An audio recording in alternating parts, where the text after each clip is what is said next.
दोस्तों Warren Buffett जो कि वर्ल्ड के one of the richest person है, उनकी टोटल नेटवर्थ $113 बिलियन से भी ज्यादा है। अगर हम उसे इंडियन रुपीस में कैलकुलेट करें तो वो 8 लाख करोड़ से भी ज्यादा होता है और उन्होंने अपनी सारी वेल्थ इन्वेस्टिंग से ही कमाई है। और ईयर 2008 में वॉरेन बफे वर्ल्ड के रिचेस्ट पर्सन थे। उस टाइम पर इनकी टोटल नेटवर्थ थी $62 बिलियन। वर्ल्ड के टॉप 10 रिचेस्ट पर्सन में आपको वॉरेन बफेट का नाम आसानी से मिल जाएगा। और ऐसा नहीं है कि उनके पास इन्वेस्टिंग के बहुत ही स्पेशल स्किल्स हैं या फिर कोई बड़ी बड़ी डिग्रीज हैं। वो इन्वेस्टिंग के लिए बहुत ही सिंपल स्ट्रेटजीज फॉलो करते हैं, लेकिन ज़्यादातर लोग इन्वेस्टिंग में इन सिंपल स्ट्रेटजीज को फॉलो नहीं करते और इसीलिए ज़्यादातर लोग या तो स्टॉक मार्केट से बहुत ही कम प्रॉफिट कमा पाते हैं या फिर लॉस में रहते हैं। और इसीलिए आज इस वीडियो में मैं आपको वॉरेन बफे के 5 ऐसे सिंपल इन्वेस्टिंग के रूल्स बताऊंगा जो कि आपको एक सक्सेसफुल इन्वेस्टर बनने में काफ़ी हेल्प करेंगे। So let's begin. पहला रूल है by that you know. Warren Buffett कहते हैं आपको उन्हीं कंपनीज या इंडस्ट्रीज में इन्वेस्ट करना चाहिए जिनके बिजनेस मॉडल को आप अच्छे से समझ सकते हो और उनके प्रोडक्ट्स या सर्विसेज आप यूज़ करते हो। ये बातें भले ही आपको सुनने में बहुत ही कॉमन सी लगती हैं, लेकिन मेजॉरिटी लोग यही गलती करते हैं। जिसका बिजनेस मॉडल समझना तो दूर, वो उसका नाम भी पहली बार सुन रहे होते हैं। और वो लोग ऐसा सिर्फ उसके बढ़ते स्टॉक प्राइस को देखकर और उस स्टॉक के न्यूज़ में चर्चा में होने के कारण करते हैं। लेकिन इसे इन्वेस्टमेंट नहीं बल्कि स्पेकुलेशंस कहते हैं। लेकिन आपको स्पेकुलेशंस नहीं बल्कि इन्वेस्टिंग करनी है। सो एज अ बिगनर आपको स्टार्टिंग में उन्हीं कंपनीज में इन्वेस्ट करना चाहिए जिनके बिजनेस को आप अच्छे से समझ सकते हो। इस पर वॉरेन बफे कहते हैं कि आपको अपने सर्कल ऑफ कॉम्पिटेंस के अकॉर्डिंग ही इन्वेस्ट करना चाहिए। सर्कल ऑफ कॉम्पिटेंस का मतलब होता है कि आपको कितना उस बिजनेस के बारे में पता है और धीरे धीरे आपको अपने इस सर्कल ऑफ कॉम्पिटेंस को इंक्रीज करते रहना चाहिए। फिर जैसे जैसे आपका सर्कल ऑफ कॉम्पिटेंस बढ़ेगा तब आप बाकी कंपनीज में भी इन्वेस्ट कर पाओगे। और रीडिंग सबसे बेस्ट है अपने सर्कल ऑफ कॉम्पिटेंस को इंक्रीज करने के लिए। आप चाहो तो पर्सनल फाइनेंस से रिलेटेड बुक्स पढ़ सकते हो या फिर बिजनेस रिलेटेड न्यूज़पेपर पढ़ सकते हो। और वॉरेन बफे आज भी डेली 6 घंटे रीड करते हैं। और वॉरेन बफे के अकॉर्डिंग खुद पर की गई इन्वेस्टमेंट सबसे बेस्ट इन्वेस्टमेंट होती है। दूसरा रूल है you are buying a business. लोगों की one of the biggest mistake होती है कि वो इस मेंटालिटी से इन्वेस्ट करते हैं कि वो स्टॉक्स में इन्वेस्ट कर रहे हैं, लेकिन एक्चुअल में वो बिजनेस में इन्वेस्ट करते हैं। स्टॉक सिर्फ एक जरिया होता है किसी बिजनेस में इन्वेस्ट करने का। और लोगों की इस मेंटालिटी के कारण वो लोग स्टॉक्स को लंबे टाइम तक होल्ड नहीं कर पाते, जिस वजह से लोगों के इमोशंस के कारण कंपनी की शेयर प्राइस कई बार बहुत ज़्यादा बढ़ जाती है या फिर बहुत ज़्यादा गिर जाती है, लेकिन उस बिजनेस की एक्चुअल वैल्यू वही रहती है, वो कम या ज़्यादा नहीं होती। और जब उस कंपनी के शेयर का प्राइस बहुत कम हो जाता है तो आपको कम प्राइस पर ज़्यादा वैल्यू मिलती है, लेकिन लोग उस टाइम पर वैल्यू नहीं बल्कि सिर्फ प्राइस पर फोकस करते हैं। इसके लिए वॉरेन 4 सिंपल प्रिंसिपल्स को फॉलो करने को कहते हैं। Turn off the stock market, don't worry about the economy, buy a business not a stock,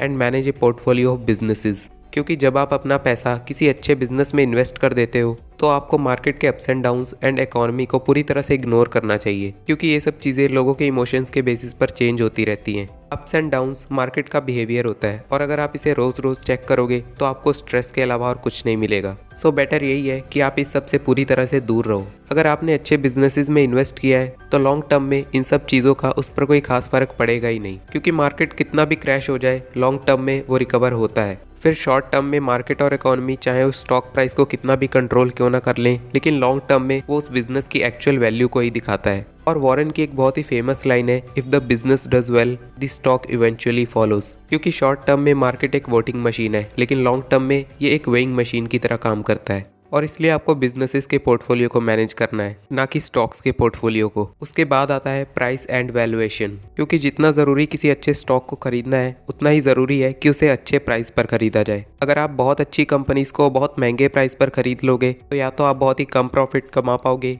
या फिर आपको लॉस भी हो सकता है। और इसलिए अगर आपको मैक्सिमम प्रॉफिट कमाना है तो आपको अच्छी कंपनीज को सही प्राइस पर खरीदना बहुत ज़रूरी है। वॉरेन बफेट एक वैल्यू इन्वेस्टर हैं और वो हमेशा कहते हैं प्राइस इज़ व्हाट यू पे, value is what you get. और वो किसी कंपनी में तभी इन्वेस्ट करते हैं अगर उन्हें उस प्राइस के बदले कुछ वैल्यू मिलती है। द इंटेलिजेंट इन्वेस्टर बुक के मार्जिन ऑफ सेफ्टी के रूल को वो बहुत ही सीरियसली फॉलो करते हैं। मार्जिन ऑफ सेफ्टी का मतलब होता है कि किसी कंपनी के स्टॉक को उसकी इंट्रिंसिक वैल्यू से कम प्राइस पर खरीदना। फिर चाहे उन्हें कितनी भी अच्छी कंपनी क्यों ना मिल जाए, जब तक उन्हें उसमें मार्जिन ऑफ सेफ्टी नहीं मिलता वो उस कंपनी में कोई इन्वेस्टमेंट नहीं करते। और पिछले 10 सालों में उन्होंने सिर्फ एक कंपनी में इन्वेस्ट किया है और वो है एप्पल। और जिस प्राइस पर वो इन्वेस्ट करते हैं वो ये नहीं सोचते कि यहाँ से इसका शेयर प्राइस ऊपर जाएगा, बल्कि वो ये सोचते हैं कि यहाँ से इसका शेयर प्राइस नीचे ना जाए ताकि उनका कैपिटल सेफ रहे। और वो बाकी सभी इन्वेस्टर्स को भी ये 2 रूल्स बहुत ही सीरियसली फॉलो करने को कहते हैं। Not lose your capital and never forget the rule number 1।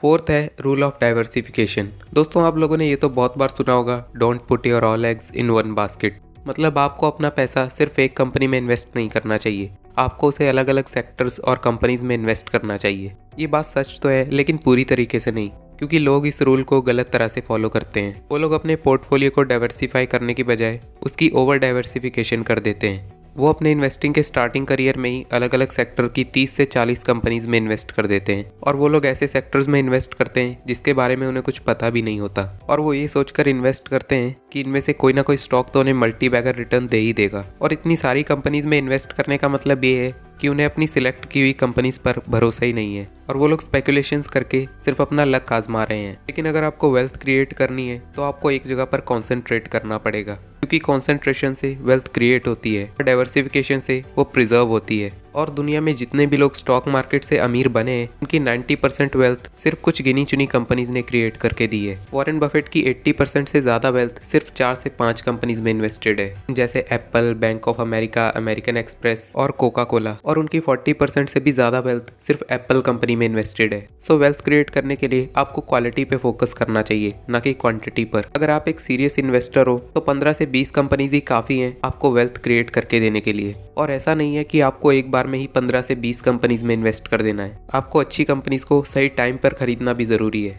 और आपको धीरे धीरे सही टाइम पर उन कंपनीज को अपने पोर्टफोलियो में ऐड करना है। लास्ट और सबसे इम्पॉर्टेंट है थिंक लॉन्ग टर्म। अगर आप अच्छी तरह से एनालिसिस करके एक बहुत ही अच्छी कंपनी में अच्छे प्राइस पर इन्वेस्ट कर देते हो, लेकिन अगर आप उसमें लॉन्ग टर्म तक इन्वेस्टेड नहीं रहते हो, तो अब तक आपने जितने भी स्टेप्स फॉलो किए वो सब बेकार है, क्योंकि वेल्थ लॉन्ग टर्म में कंपाउंडिंग के जरिए क्रिएट होती है। और अगर आप लॉन्ग टर्म तक इन्वेस्टेड नहीं रहते हो तो ना तो आप उस कंपनी की ग्रोथ का फ़ायदा उठा पाओगे और ना ही कंपाउंडिंग का।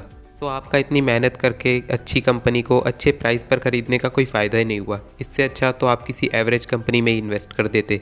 चार्ले मंगर के कांटेक्ट में आने से पहले वॉरेन बफे भी कुछ ऐसे ही करते थे। वो उन एवरेज कंपनीज में इन्वेस्ट करते थे जो अपनी इंट्रिंसिक वैल्यू से कम प्राइस पर ट्रेड होती थी, और थोड़ा प्रॉफिट मिलने के बाद वो उन्हें सेल कर देते थे। उन्होंने वॉरेन बफे से कहा था कि एवरेज कंपनीज को खरीदने से अच्छा हम अच्छी कंपनीज को उनके इंट्रिंसिक वैल्यू से कम प्राइस पर खरीदें और उन्हें लॉन्ग टर्म के लिए होल्ड करें। और तब से वॉरेन बफे इस स्ट्रैटेजी को फॉलो करते हैं। It's far better to buy a wonderful company at fair price than a fair company at wonderful price. और अच्छी कंपनीज में इन्वेस्ट करने से आपको उस कंपनी की ग्रोथ और कंपाउंडिंग के मैक्सिमम बेनिफिट मिलते हैं। और वो कहते हैं कि बड़ा पैसा कंपनीज को खरीदने या बेचने में नहीं है, बल्कि उसे होल्ड करने में है। इसलिए वॉरेन बफे जब भी किसी कंपनी में इन्वेस्ट करते हैं वो उसे बेचने के बारे में सोचते ही नहीं है, और उनकी इन्वेस्ट की हुई कंपनी से जो उन्हें डिविडेंड्स मिलते हैं वही होता है उनका असली प्रॉफिट। और दुनिया में जितने भी अमीर लोग हैं वो कभी अपने शेयर्स को बेचते नहीं है, वो बाय एंड होल्ड की स्ट्रैटेजी को यूज करते हैं और अपने डिविडेंड्स को ही एज अ प्रॉफिट कंज्यूम करते हैं। सो दोस्तों ये थे वॉरेन बफे की इन्वेस्टिंग फिलॉसफी के कुछ सिंपल रूल्स। अगर आपको कुछ भी इस वीडियो से सीखने को मिला हो तो इसे लाइक करो, और मेरे इस चैनल को भी सब्सक्राइब कर सकते हो ऐसी एजुकेशनल वीडियोस और देखने के लिए। Thanks for watching this video and bye.